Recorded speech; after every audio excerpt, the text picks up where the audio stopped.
Hey guys, so I'm gonna be reading a little chunk of this TED Talk called The Mind of a Master Procrastinator. I can't think of the guy's name off the top of my head, but it's on YouTube. If you have a minute, I really think you should check it out because I watched it in middle school and I just thought it was kind of a cool video. He just kind of talks about his take on procrastination and how he explains it to other people. So yeah, I'm just gonna read like the last little chunk of that TED Talk then. Now, the Panic Monster explains all kinds of pretty insane procrastination behavior, like how someone like me could spend 2 weeks unable to start the opening sentence of a paper, and then miraculously find the unbelievable work ethic to stay up all night and write 8 pages. And this entire situation, with 3 characters, is the procrastinator system. It's not pretty, but in the end, it works. And this is what I decided to write about on the blog just a couple of years ago. When I did, I was amazed by the response. Literally thousands of emails came from all over different kinds of people from all over the world, doing all kinds of different things. These are people who were nurses, bankers, painters, engineers, and lots of PhD students. And they were all writing saying the same thing. I have this problem too. But what struck me was the contrast between the light tone of the post and the heaviness of these emails. These people were writing with intense frustration about what procrastination had done to their lives and what this monkey had done to them. And I thought about this and I said, well, if the procrastinator systems works, then what's going on and why are all these people in such a dark place? Well, it turns out that there's 2 kinds of procrastination. Everything I've talked about today, the examples I've given, they all have deadlines.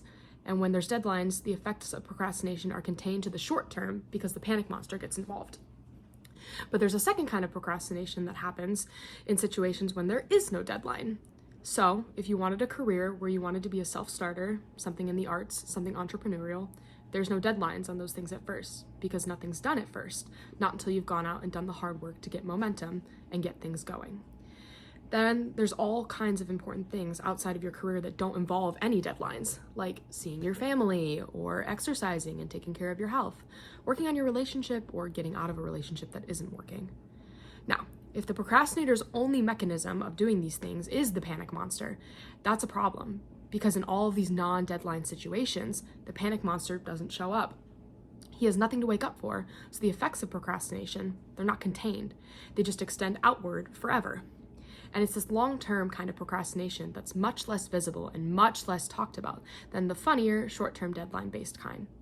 It's usually suffered quietly and privately, and it can be the source of a huge amount of long-term unhappiness and regrets. And I thought, that's why these people are emailing, and that's why they're in such a bad place. It's not that they're cramming for some project. It's the long-term procrastination has made them feel like a spectator at times in their very own lives. The frustration is not that they couldn't achieve their dreams, it's that they weren't even able to start chasing them.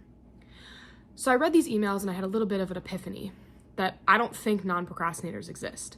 That's right, I think all of you are procrastinators. Now, you might not all be a mess like some of us, and some of you may have a healthy relationship with deadlines, but remember, the monkey's sneakiest trick is when the deadlines aren't there. All right, thank you guys for listening. Again, I really recommend checking this out if you haven't already.